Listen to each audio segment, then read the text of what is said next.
আসসালামু আলাইকুম। কেমন আছেন সবাই? আশা করি সবাই আল্লাহর রহমতে যে যেখানে আছেন সুস্থ আছেন, ভালো আছেন। আমিও আমার পরিবার নিয়ে আলহামদুলিল্লাহ অনেক ভালো আছি। বেশ কিছুদিন ধরেই ফেসবুকে একটা কথা শুনি যে সামর্থ্য থাকলে কখনোই গ্রামে বাড়িঘর করা উচিত নয়। আসলে কি আমাদের মতো কিছু এক ধরনের লোক আছে যে না আমরা শহরে সাহস করতে পারি, না আমরা গ্রামে সাহস করতে পারি। মানে গ্রামে থাকলেও কিন্তু অনেক পর্যায়ে অনেক কিছু করে যুদ্ধ করে তারপরে টিকে থাকতে হয়। আবার শহরে থাকতে হলেও কিন্তু নিজের মতো করে থাকতে হলে অনেক টাকা পয়সার দরকার। আর না হইলে ওই যে যাযাবর জীবনের মতন আজ এখানে কাল সেখানে, আজ ও বাড়িতে কাল এ বাড়িতে, নিজের ইচ্ছার বিরুদ্ধেই হয়ে যায় এরকম।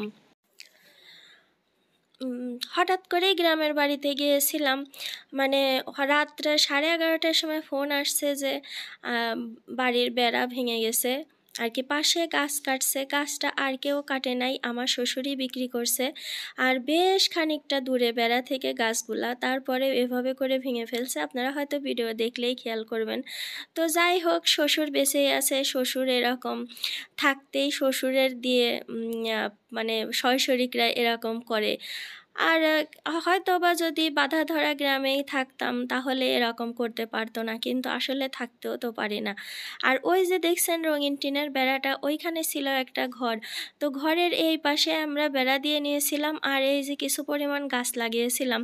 তো এখন ওই ঘরটা ওরা বিক্রি করে দিয়েছে, ভেঙে নিয়ে গেছে। তো এখন যদি বেড়াটা না দেওয়া হয়, ওই যে দেখলেন ছোট্ট একটা গাছে কি সুন্দর আমের মুকুল আসছে। আম থাকুক বা না থাকুক, কিন্তু কি সুন্দর একটা মুকুল আসছে, চারাগুলা সুন্দর হয়ে উঠছে, ভালো জাতের। তো ওইগুলা যদি এখন বেড়া না দেওয়া হয় তাহলে গাছগুলা একদম ছাগলে শেষ করে দিবে। আবার ছাগলই তাদেরই, কিচ্ছু বলার নেই। তো মাসের যেহেতু শেষ, এই মুহূর্তে হাতে টাকা পয়সাও ছিল না। তো আমার জমানো কিছু টাকা ছিল ব্যাংকে, ব্যাংক ধরেই বাড়িতে নিয়ে গেছিলাম। ওটাই আর কি কেটে ফেললো ওর বাবা।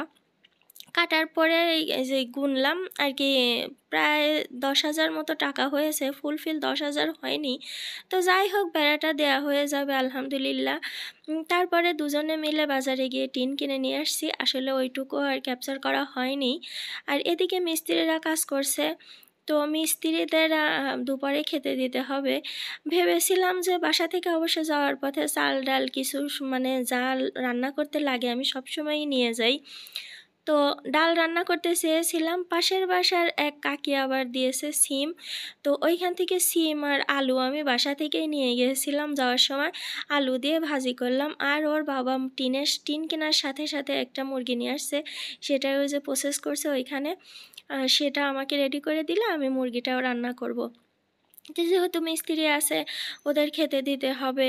তো আমি পুরা মুরগিটাই রান্না করেছি। আর গ্রামের বাড়িতে আমার ওইখানে ফ্রিজও নেই যে আমি রেখে দেব, তাই একটু বেশি করে লাকড়ির চুলায় ধরিয়ে তারপরে মানে সব কিছু অর্গানিকভাবে পুরা মুরগিটাই রান্না করেছি। আসলে এমনিতেই মাটির চুলায় লাকড়ির চুলায় রান্নাটা অনেক মজার হয়, তারপরে মশলা বাটা দিয়ে করেছি, আর অনেক মজা হয়েছিল।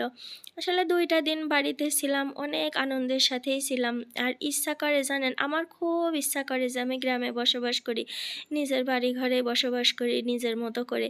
কিন্তু আসলে আমার কপালে নেই, যেহেতু আমার ছেলে 2টা ছোট, পড়াশোনা করে। আর ওই গ্রামে যদি আমি ছেলে 2টাকে নিয়ে থাকি তাহলে হয়তো আমি ছেলেদের মানুষ করতে পারবো না। আর যেহেতু হাজব্যান্ড বাইরে চাকরি করে ঢাকায়, তো তারও বুড়া হয়ে গেলে তার তো আর আমি কিছুই করতে পারবো না। আর ওই সময়টা দিয়েই কি করব, যদি এই সময়টাই তার সেবা যত্ন না করতে পারি, তার পাশে না থাকতে পারি।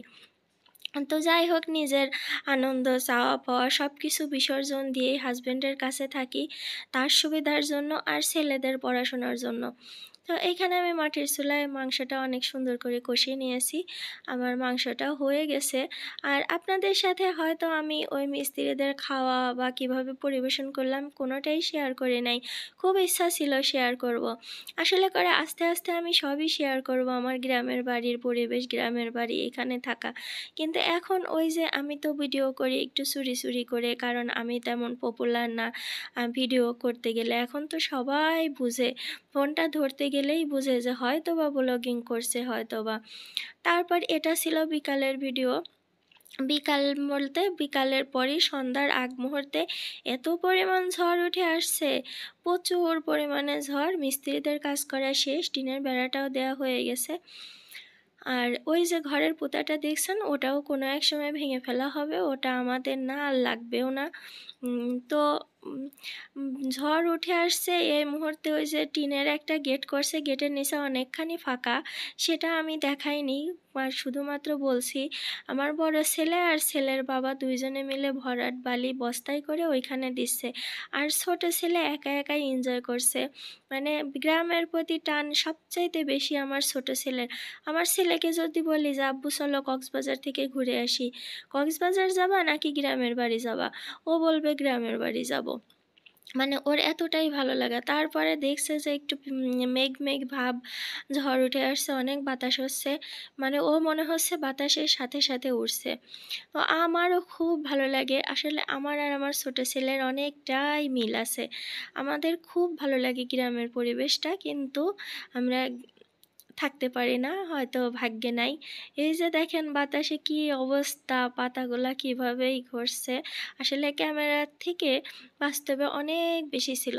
তা আমি কিছুক্ষণ সময় উঠানের মধ্যে ভিডিও করেছি, করার পরেই চলে গিয়েছি ছাদে। ছাদে যাওয়ার পরেও কিছুক্ষণ ভিডিও করেছি। আপনারা জানেন যে আমি এইগুলা আপনাদের সাথে শেয়ার করার পাশাপাশি এই ভিডিওগুলো আমার যখনই মন চাবে, বাড়ির কথা মনে পড়বে, তখনই আমি দেখব। মানে আমি কিছু অংশ ভিডিও করে নিয়ে আসি, বা বাড়িঘর একটু ছবি তুলে নিয়ে আসি, কিছুটা মুহূর্ত কাটাই।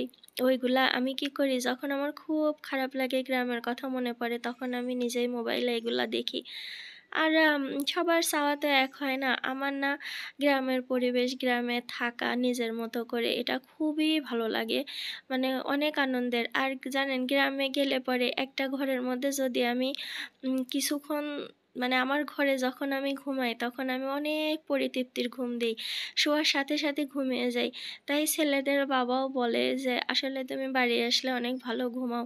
তা আমি কই কেন জানি আমার এইখানে আসলে অনেক শান্তি লাগে, তাড়াতাড়ি ঘুম হয়, আবার সকাল সকাল উঠতেও পারি, অনেক ভালো লাগে। আর আমার অসুখ বিসুখও অনেকটা কম থাকে। আর এই যে দেখেন ছাদ থেকে আমি আমাদের বাড়িটা ক্যাপচার করছি, ওইটা অন্যদের বাগান। আর এইগুলা আসলে এইখানে আমাদের শ্বশুরেরই সব, ওইখানে বাঁশের ঝাড় ছিল, তারা আর কি বিক্রি করে দিয়েছে। আর এটাও আমার শ্বশুরের জায়গা ছিল, সেটাও বিক্রি করে দিয়েছে।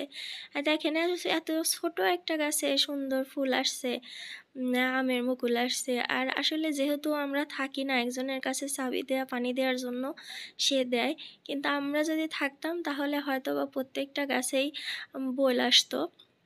আর এই যে এটা হচ্ছে আমরা চলে আসব সেই সময়কার ভিডিও, মানে পরের দিন যখন একদম বের হয়েছি। তো আমি ভাবলাম যে আর একটু ভিডিও করেই নেই, দেখা যাবে বা আপনাদের সাথে শেয়ার করা যাবে। অলরেডি ঘরে তালা দিয়ে ওর বাবা ব্যাগটা মুছছে, আর ছেলেরাও রেডি। তো চলে আসছি। আপনারা সবাই ভালো থাকবেন, সুস্থ থাকবেন। আসসালামু আলাইকুম, আল্লাহ হাফেজ।